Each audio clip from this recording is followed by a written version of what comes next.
Seahawks fans, wherever you may be.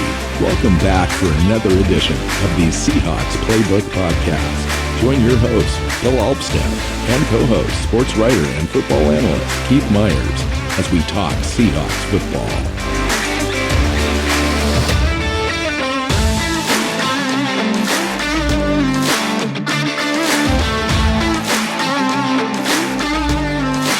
Hey Seahawks fans, welcome back to another edition of the Seahawks Playbook podcast. I'm your host, Bill Alvstad, sitting down with Keith Myers. We're in our second show of looking at the team roster and doing evaluations, and we're onto the position group of cornerbacks today. Last week, we decided to flip a coin after the show to find out which direction we were going to go, and we decided to stick with our original plan. We started with quarterbacks last week, and now switching over to the defensive side of the ball, back end cornerbacks. Welcome in, Keith. Yeah. So you told everyone the secret. I was going to introduce it. I'm like, hey, we're currently doing positions that sound alike. So we did quarterback, and now we're going to do cornerback. That's funny. What comes next? I don't know. Offense and defensive tackle in the next two shows. Yeah. So. Well, I'm sorry. Lineman, I don't know. I gave it away. Sorry. We could go from safeties to safety valves on offense. Yeah. So we could talk about objects that sound like football positions. Oh yeah. And rank them. And, Okay. Yeah, or we can talk about actual football terms that sound like innuendos but aren't, because there's a lot of those too. Let's talk Seahawks roster though. This is the fun stuff. We enjoy the off season because we kind of get into the nuts and bolts of what makes the team tick. Roster evaluations are always fun, especially when you get a boatload of new players in the off season. We've got free agent players, we've got the draft, we've got undrafted free agents, and now the roster is pretty much the way it's going to be heading into training camp at the end of July. They'll probably have some peripheral moves before we get there, but it's pretty well set now. And they've got 10 corners listed on the roster. Keith, what's your overall impression about strategy? So I want to talk to you a little bit about scheme, about the new coaches. We've got Clint Hurt heading up the defense with a couple of position coaches on the back end that have come in Desai and Carl Scott. And I'm really excited about the coaching. But did that translate over into acquiring players that are going to fit this new scheme that we're going to roll out? I don't know, because we don't know the full details of what this scheme's going to look like. And we probably won't know that until training camp when we start watching them practice. We've made some assumptions that they're going to go press man more often, that they're going to, get up in the wide receivers' faces more, just because of the three new coaches' ties to Chicago and the way they played. Can I read you? Can I take some time to read you a transcript quote from Clint Hurt from today? He was on ESPN radio talking about the defense. I did not see that he was on ESPN radio today. So I'm just going to read you this because it'll help us kind of frame this conversation a little bit. And it's a little long, so pardon me. So some of the principles are different. Hurt said here our cover three stuff has been a lot of vision and break and spot drop. What exactly does that mean? Vision and break, really what that means is you have two different principles, Hurt said. When you play zone coverage in this league, some teams are spot drops where you really focused on hitting landmarks. And once you get to your depth, you've got your vision on the quarterback and you're melting and moving off the eyes of the quarterback and reading the shoulders and whatnot for where he's going to be with the football. And then you've got to break and react on the ball. The other side you can play is more of a zone matchup principle where you're really playing bodies and pattern matching more so than you're playing an area. So are you playing a man or are you playing in the area? There's a difference. We'll have some of those principles in certain calls that we'll keep, but the big thing right now is obviously the ability to pattern match and get to be able to react to the stems of receivers and whatnot and match up with people. Hurt at it. Number one It helps with the guys on the back end where you can play stickier and challenge routes more and be in position to get your hands on the football a lot more. 2, it also helps affect the pass rush because now we can make that quarterback choke and kind of hold on another split second. That usually is what you need for the rush in order to be able to get home. So that's the big part right now that our guys are going to learn and going through, and we're doing it really well. So there was a lot of words there. Well, there was a lot of words, and it was very vague, very wonkish in terms of, all of the terminology and stuff that he used. And I'm not sure that most fans are going to really understand the details, but you and I can break it down a little bit. I mean, that's what they're saying is they're completely changing how they're running their zone. Instead of dropping back to a spot and reading the quarterback, they are going to be reading the wide receivers. And so what that translates to is we were giving up a lot underneath last year. We'd give up those quick 4 or 5 yard gains like nobody's business and allow teams to march 12 plays, 10-minute drives. Everything's underneath, and it's the bend but don't break philosophy. What you're saying is now we're going to play a little closer. We're going to bump those receivers off the line of scrimmage, disrupt some timing, give our rushers a chance to get to the quarterback more. It helps the back end and just kind of pulls everything together. But he also mentioned that the idea of still playing in some zone concepts as well. Mm-hmm. Yeah, I mean, these things, what they're talking about are zone concepts. One of the things that the reason why the Seahawks had gone away from or never really implemented this kind of zone concept that Hurt was talking about is because you see a lot of times where guys they're trying to be handed off from one player to the next as it goes to the new zone, and that's not communicated well. And that leaves somebody wide open for a big play and that kind of stuff. So it requires a lot more communication, a lot more work of just knowing what your teammates are going to do and just their own tendencies. So you know what to do. Yeah, I mean, it's one of those things. It will take time for this to come together. But what does it say? Like so let's evaluate the top 4 prospects in the cornerback room right now. Trey Brown, who was here last year, played in 5 games.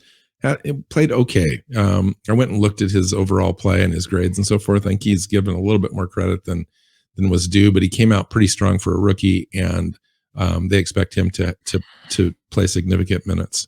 And then you've got Kobe Bryant, who was just drafted, and we've got Tariq Woolen, who was drafted, and Artie Burns coming in. And so those guys are kind of at the top, and then Justin Coleman in the slot. What is that group? Let me ask you this. What does our draft picks tell us about what we're trying to do?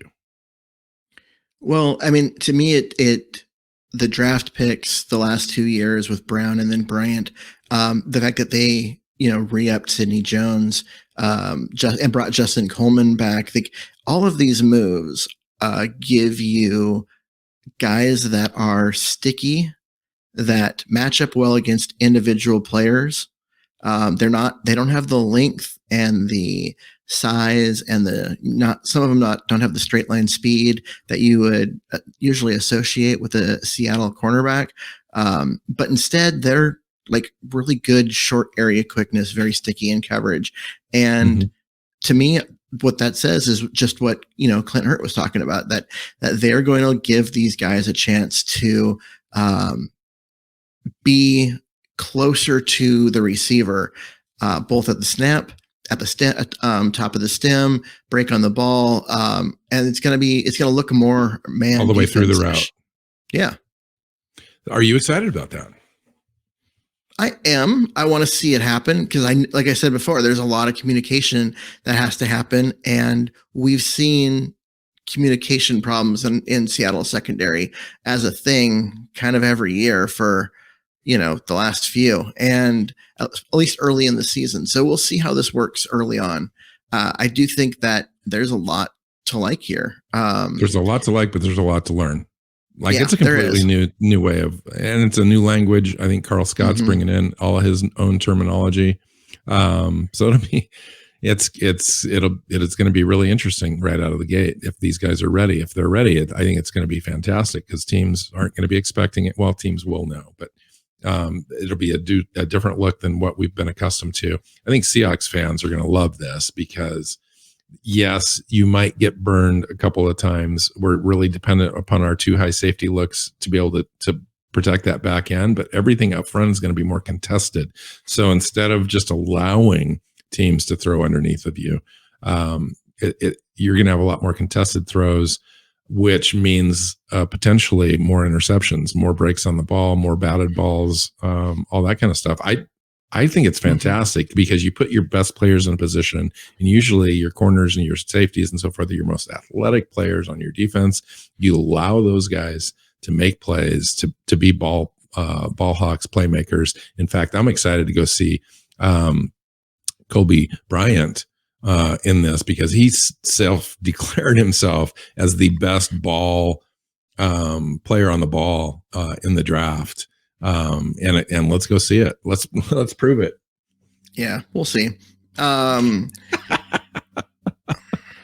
You go, dude. You do you. No, see, Bryant is going to most likely end up as a starter coming out of camp. You've got Trey Brown is coming back from injury, and we'll see what he has. And one of those two is going to probably end up as the starting slot, unless Justin Coleman just comes in and reminds everyone of who he was when he was last with Seattle, where he was arguably the best slot corner in the NFL. So if one of those two players is in the slot, who do you expect to line up on the outside, left and right? Well, Sidney Jones, obviously, and I would say most likely Trey Brown in the slot and Kobe Bryant on the outside. And the reason for that is just because, that's part of it. And then the other part of it is if you give a cornerback a boundary, it limits the area that they can push their guy over into the boundary and make it really hard for the quarterback. The wide receiver has fewer options. And so you put the rookie out there and let them use that boundary to make their job easier. Whereas you put the second-year player who played pretty well last year in the slot because you know he can handle more responsibility. Interesting. Wow. Well, so why don't we run down the roster? So let's talk about Trey Brown just a little bit. 5'10", 185. He's a little bit of an older prospect. He'll be 25 by the time the year starts. Mm-hmm. He got injured last year, and we really just didn't expect too much out of him. He came in though and played physical, aggressive. He was one of those guys that got handsy on the receivers, but didn't look like he was going to draw penalties. He was just playing tough physical football. So he's coming back. We just don't know the timing. Every indication that I'm hearing is he's going to be ready for training camp. Does that translate into 100%? I don't know. When the patellar tendon injury that he had is notoriously hard to come back from quickly. And usually it takes more than a calendar year before you're actually 100%. And you've already mentioned he's got a good shot at starting. We'll see how that goes. I expect that as well. Let's talk about the new kid, Kobe Bryant. Came out, won all the awards in college for being the best defensive back in college football, the Jim Thorpe Award. The thing about this kid is he is kind of a ball hawk. He's got 10 career interceptions, 45 passes defended in 53 games. He's a good, solid tackler. He's not going to cower away from any physicality in the NFL, but he did run a 4.54 40. That's kind of the indicator that you were talking about early as far as not being as fast as some of the other corners that Seattle has. But I think that speed right there at 6'1", 193 will be just fine for him in the way that they play when you're playing press man and so forth. I think that gives him the ability to recover and so forth with his. That speed is why he was available when the Seahawks drafted him down in the 5th round. Because I think that surprised a lot of people actually. Because he plays faster on tape. Yeah, he does. If he was running, 4.38, 4.41, somewhere in that range, he would have been a 2nd round pick, maybe a 3rd round pick, but not 5th round. His tape is significantly better than that. Well, he was a 4th round. And then let's see, let's go down. Artie Burns, Artie Burns is interesting. 25th pick overall in 2016 draft with Pittsburgh, washed up in Pittsburgh, just really lost his job there and then got injured, never really came back. Traded to the Bears, not traded, but picked up by the Bears as a free agent last year and actually played pretty well. Ron Desai was his coach, a defensive coordinator there. They brought him in the offseason. That's a good indicator that your head coach, your coach brought you into another team. That means he believes in you. He believes you're going to be a good fit in a scheme. 79.9 overall grade last year from Pro Football Focus. It's just it's a veteran presence in a room right now that doesn't have a lot of veterans. They did add Justin Coleman, but other than that, you're still dealing with a fairly young, a lot of young players. Yeah.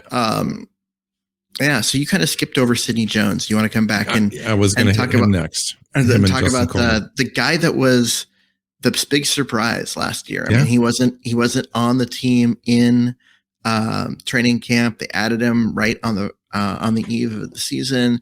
Took him a few weeks to get on the field. But really kind of stepped in and played solidly. He was the best. He was the best corner on the team. Yeah, he was.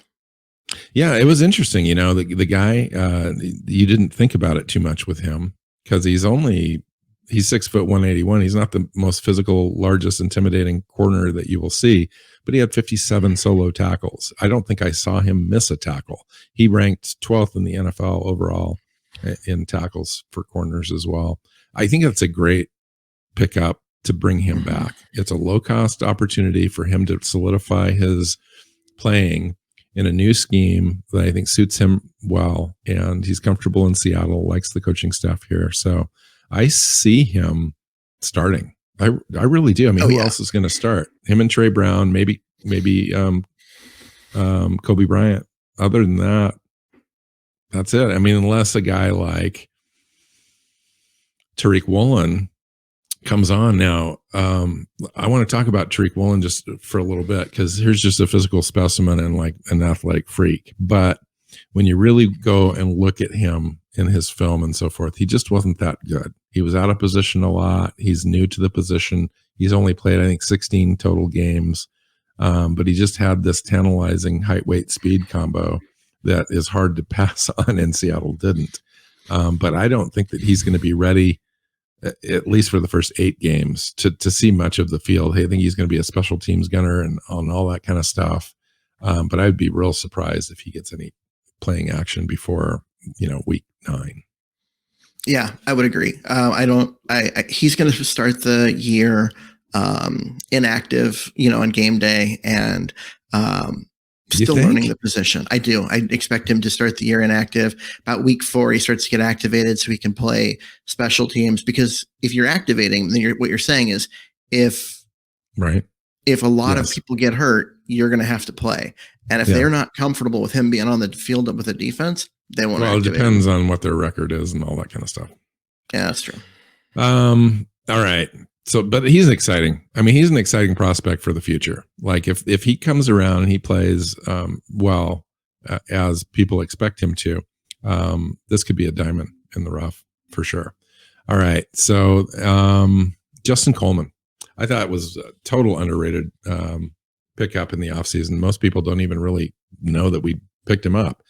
He's been around a little bit since he left the Seahawks the first time, went to Detroit, and then I think last year he spent a single season in Miami, and he was in 2017, 2018 with Seattle. So last with the Seahawks in 32 games, he recorded 3 interceptions, 3 fumble recoveries, 3 defensive touchdowns as a nickel corner. He's on a 1-year deal with a $1.12 million easy to digest contract. So we'll see if he can contribute the way that he contributed when he was here. That's perfect. I mean, you couldn't ask any more from your slot guy. I mean, he's a guy, he's not tall. He doesn't have long arms, but he is super sticky in coverage, or at least was when he was here in town before. He had a grade last year. I would say his play has dropped off the last couple of years.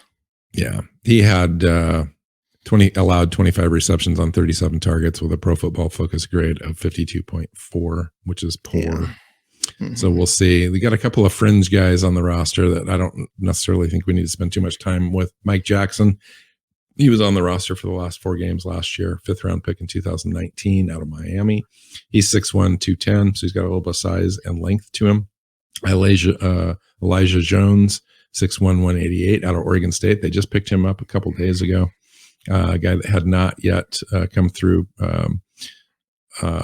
not practice squad, but mini camps and so forth. So he's just a pickup that we didn't have prior. Josh Turner is another guy that's a rookie invite that stuck, earned a contract at 5'11", 189 out of Florida International. And John Reed was there last year as a corner at 5'10", 187 from Penn State, 3rd year in the league this year. Yeah, he played some last year when the Seahawks had some injury problems, and he got out there, didn't embarrass himself. I don't think he is a guy that, everyone's like counting on for big things, but he's a guy that could easily make the roster and just be quality depth. I mean, right. I think we should also mention the guy who's not listed. Who's that? Reed from last year. DJ Reed. Yeah. Do you think it's a mistake Seattle didn't pay him $12 million a year? No. He like that was more than he was worth. But I do think that we're going to miss him on the field. That's 2 years in a row we elected not to pay our corners. Yeah. And allowed them to leave. That's interesting to me. So, yeah, I mean, it is because Shaq Griffin was the team's best corner and they weren't going to pay him. And honestly, the contract he signed was massive and he wasn't that good. And DJ Reed really balled out in Seattle. But I don't think that he is a $12 million a year player. So it was economics, but from a football standpoint, it's hard to lose that kind of talent and replace it 2 years in a row. So I have a question for you. Is it possible the Seahawks keep 6 corners on the roster? Yes. And we haven't looked at safety yet. Yep. They tend to keep 10 or 11 defensive backs. So they could take 6 corners and 5 safeties easy. Yeah, I could see that. But at the same time, they're really going to be heavy on linebackers this year, I think. But maybe they might be. I don't know. So it'll be interesting to build a new roster in the 3-4 defense. We haven't done that. So who are your 6 guys? Brown, Jones, Coleman, Woolman, Bryant, and probably Burns. I was going to say probably Burns. You mentioned Jones, right? Yeah. Yeah. I mean, that's it. That's the room. It's unproven.